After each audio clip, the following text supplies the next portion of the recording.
ஏலச்சீட்டு லாபமா நஷ்டமா? ஏலச்சீட்டு எல்லாருமே போட்டிருப்போங்க. அது சரியா போட்டிருக்கோமா? ஏலச்சீட்டு போட தெரியாதவங்க, ஏலச்சீட்டுனா என்னன்னு தெரிஞ்சுக்கணும் அப்படின்னு நினைக்கிறவங்க இந்த வீடியோ பார்த்தீங்க அப்படின்னா ஒரு புரிதல் வருங்க. ஏலச்சீட்டு லாபமா நஷ்டமான்னு நிறைய கொஸ்டின்ஸ் உங்கள்ட்ட இருக்கும். இந்த வீடியோ உங்களுக்கான வீடியோ தாங்க. எங்க ரிலேஷன் ஒருத்தங்க ஏலச்சீட்டு பிடிக்கிறாங்கங்க. அவங்கள்ட்ட இருந்து கேட்டு தெரிஞ்சுக்கிட்ட விஷயத்த நான் எப்படி சீட்டு போடுறேன் அப்படிங்கிற என்னோட அனுபவத்தை நான் உங்கள்ட்ட ஷேர் பண்றேங்க. வீடியோவை ஸ்கிப் பண்ணாம முழுமையா பாருங்க. நீங்க முழுமையா பார்த்தீங்க அப்படின்னா ஏலச்சீட்டு போடுற உங்களுக்கு பெனிஃபிட்ஸ் இருக்கா இல்லையா அப்படின்னு நீங்க தெரிஞ்சுக்கலாம்.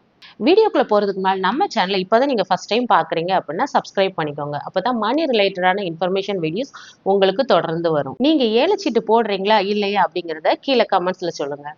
ஃபர்ஸ்ட் ஏலச்சீட்டுனா நம்ம என்னன்னு தெரிஞ்சுக்கிறோங்க. அதாவது இப்போ ஒரே ஏரியாவில் இருக்க மக்கள் ஒரு 10 பேர் சேர்ந்தோ 10 பேரோ இல்லைன்னா ஒரு 15 பேரோ ஒரு கூட்டமா சேர்ந்து அவங்களுக்குள்ளேயே பணத்தை ஷேர் பண்ணி நடத்துறது தாங்க அந்த ஏலச்சீட்டு அப்படிங்கிறது. அதாவது சீட்டுன்னு சொன்னாலே ஒரு சேமிப்புறையை ஒரு இன்க்ரீஸ் பண்ற ஒரு மெத்தடுங்க. அதாவது நம்ம சேமிப்பு நம்ம கையில பணம் வச்சிருந்தோம் அப்படின்னா எப்பவுமே நம்ம செலவழிச்சுக்கிட்டு இருப்போம்.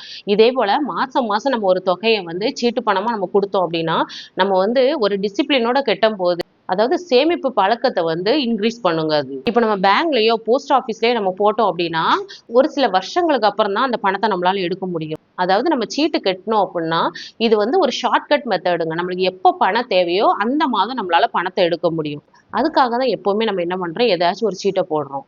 சீட்டு போடுறது அப்படிங்கிறது எல்லாருக்குமே பிடிச்ச விஷயங்க. நிறைய பேர் சீட்டு போட்டே வீடு கட்டினவங்க இருக்காங்க. அதே போல ஒவ்வொரு சீட்டுகளும் போட்டு நகை வாங்கினவங்க இருக்காங்க.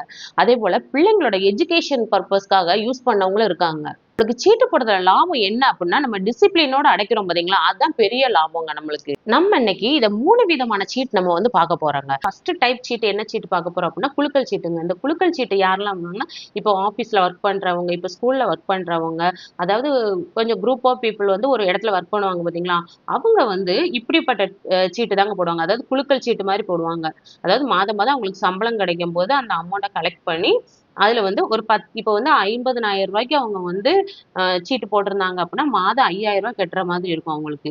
அப்போ அந்த யார் யார் பேர் அப்படின்னு குலுக்கி போடுவாங்க. அதை எடுத்து நடத்துறவர் யாரோ அவங்களுக்கு ஃபர்ஸ்ட் சீட்டை கொடுப்பாங்க. அதாவது ஒரு மாதம் வந்து ஒவ்வொருத்தங்களுக்கு ஒவ்வொரு மாதம் ஒவ்வொருத்தங்களுக்கு வேணும். அப்போ அவங்களுக்கு யார் யாருக்கு விழுகுதோ அப்படியே அந்த 50,000 ரூபாய் சீட்டு போடாங்க. அந்த 50,000 ரூபாயும் அப்படியே கொடுத்துருவாங்க. இதுல வந்து லாபமும் இல்லை நஷ்டமும் இல்லைங்க. அவங்க போட்ட இப்ப 50,000 ரூபாய்க்கு போட்டாங்க அப்படின்னா அந்த 50,000 ரூபாய் அப்படியே அவங்களுக்கு கிடைக்கும்.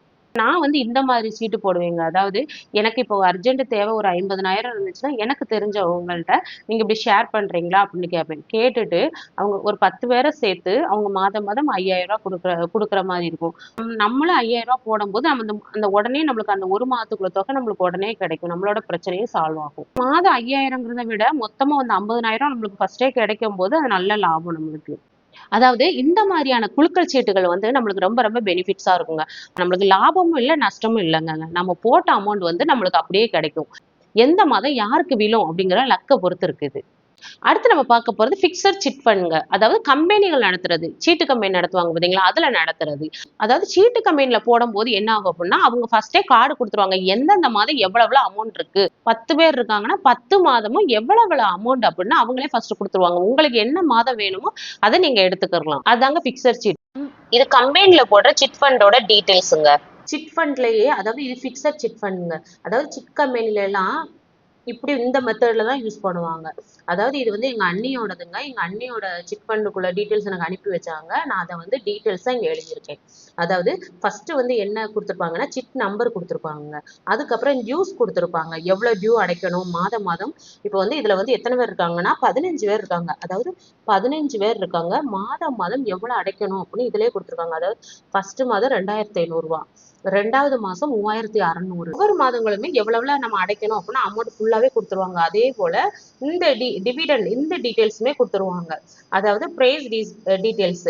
அதாவது ஃபர்ஸ்ட் வாங்குறவங்களுக்கு 35,000 ரூபாய் கிடைக்கும். 2வது வந்து கம்பெனி சீட்டு. அதனால கம்பெனி வந்து ஃபுல் தொகையுமே எடுத்துக்கிறோம். அதாவது 50,000 ரூபாய்னா அந்த 50,000 ரூபாயுமே அவங்க எடுத்துக்கிடுவாங்க. 3வது மாசம் அவங்க வாங்கினாங்க அப்படின்னா 36,000 ரூபாய் இருக்கும். அதே போல ஃபர்ஸ்டே நம்ம கேட்டுட்டு நம்மளுக்கு ரொம்ப தேவை இருக்கு, வேற வழியில வெயிட் பண்ண முடியாதுன்னு நீங்க ஃபர்ஸ்டே கேட்டுட்டீங்க அப்படின்னா அந்த 35,000 ரூபாய் அமௌண்ட்டை நீங்க அப்படியே வாங்கிக்கலாம். அதாவது நம்ம போடுறதுனால நம்மளுக்கு என்ன ப்ராஃபிட் அப்படின்னு நம்ம பார்க்கலாம்.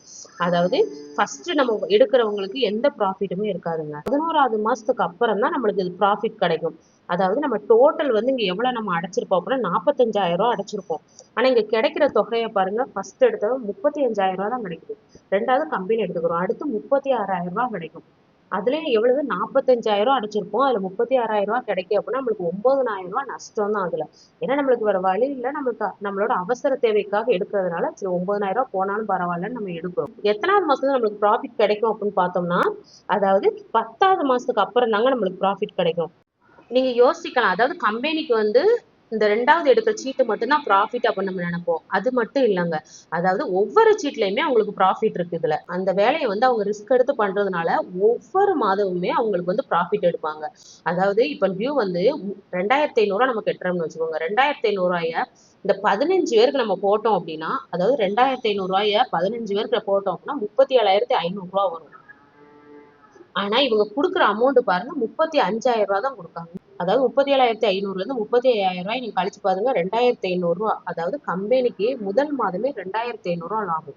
அதே போல இப்ப 2வது சீட்டை அவங்க எடுத்துருவாங்க. 3வது மாதம் 2,600 15 பேர் அடைப்பாங்க. அப்போ டோட்டல் எவ்வளவு வரும்னா 39,000 வரும். அப்போ அவங்க கொடுக்கறதான எவ்வளவு கொடுக்குறாங்க, 36,000 தான் கொடுக்குறாங்க. அதாவது 36,000 அந்த 36,000 லெஸ் பண்ண அப்படின்னா 3,000 யாருக்கு லாபம், கம்பெனிக்கு லாபம். கம்பெனி சீட்டு இது போல போட்டிருந்தீங்க அப்படின்னா நீங்க அதிலே கால்குலேட் பண்ணி பாருங்க. கம்பெனிக்கு மட்டும் எவ்வளவு லாபம் வரும்னு பார்த்தா 45,750 வரும். யார் யாருக்கு எந்தெந்த சீட்டு வேணும் அப்படின்னா அவங்க ஃபர்ஸ்டே சொல்லிடுவாங்க. அடுத்து நம்ம என்ன பார்க்க போறோம் அப்படின்னா, ஏல சீட்டுனா என்ன அப்படின்னு பார்ப்போமா. இப்போ மெம்பர்ஸ் வந்து ஒரு 10 பேர் சேர்ந்திருப்பாங்க. அமௌண்ட் வந்து இப்போ 1,00,000 ரூபாய்க்குள்ள அமௌண்டா இருக்கும். அதே போல மாசம் வந்து 10 மாசமும் மந்த்லி பேமெண்ட் வந்து ஒரு 10,000 சொல்லியிருப்பாங்க. மொத்தம் 10 பேர் சேர்ந்திருப்பாங்க.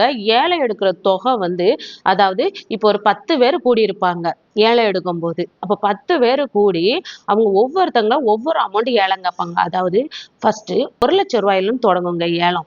இப்போ 1,00,000 ஒரு ஆள் கேட்பாங்க, இப்போ 80,000 ஒரு ஆள் கேட்பாங்க, 70,000 ஒரு ஆள் கேட்பாங்க. அதுக்கப்புறம் யாருமே கேட்கல அப்படின்னா அந்த 70,000 லாஸ்ட் யாரு கேட்டாங்களோ அவங்களுக்கு அந்த ஏலத்தோட அமௌண்ட்டை கொடுப்பாங்க. ஏன்னா இப்ப ஏலச்சீட்டுங்கும் போது எல்லாருமே மாதம் மாதம் ஏதாச்சும் ஒரு அவசர தேவை இருந்தா மட்டும்தான் எடுப்பாங்க.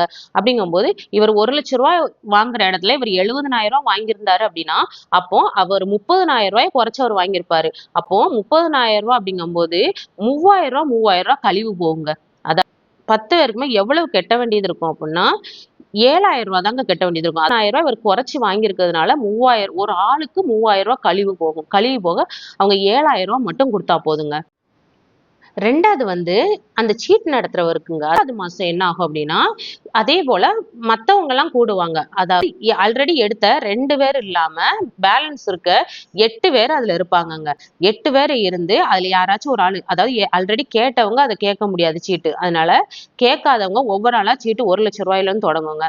1,00,000 தொடங்கும் போது ஒவ்வொரு ஆளா குறைச்சு யார் லாஸ்ட் கேட்கறாங்களோ அவங்களுக்கு வந்து இப்ப 80,000 ஒருத்தர் கேட்டிருப்பாரு, 75,000 ஒருத்தர் கேட்டிருப்பாரு. அப்போ 75,000 யார் லாஸ்ட் கேட்டாங்களோ அவங்களுக்கு அந்த அமௌண்ட்டை கொடுப்பாங்கங்க.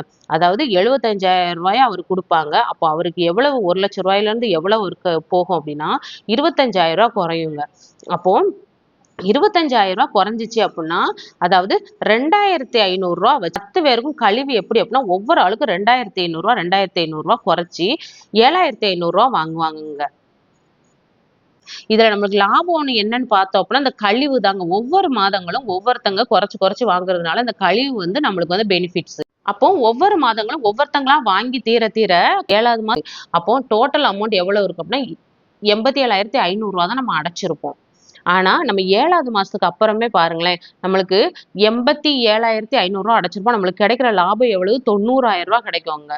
இப்ப 90,000 அடுத்து 8வது மாசம் பாருங்க 1,00,000.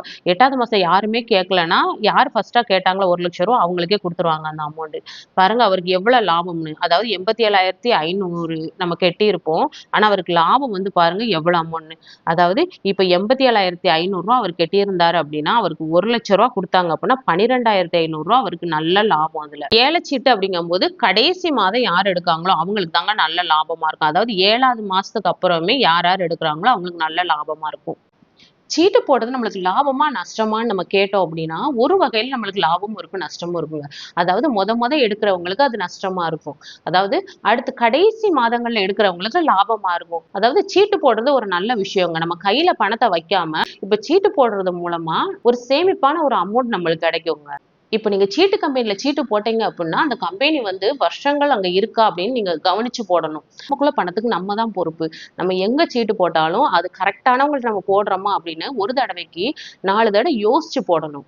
ஓகேங்க, இந்த வீடியோ உங்களுக்கு யூஸ்ஃபுல்லா இருந்திருக்கும் அப்படின்னு நினைக்கிறேன். நம்ம குழந்தைங்களை பணமே கட்டாம எப்படி பிரைவேட் ஸ்கூல்ல சேர்க்கலாம் அப்படின்னு ஒரு வீடியோ போட்டிருக்கேங்க. அந்த வீடியோவோட லிங்க் நம்மளோட ஃபர்ஸ்ட் கமெண்ட்ல இருக்கு. மறக்காம கிளிக் பண்ணி பாருங்க.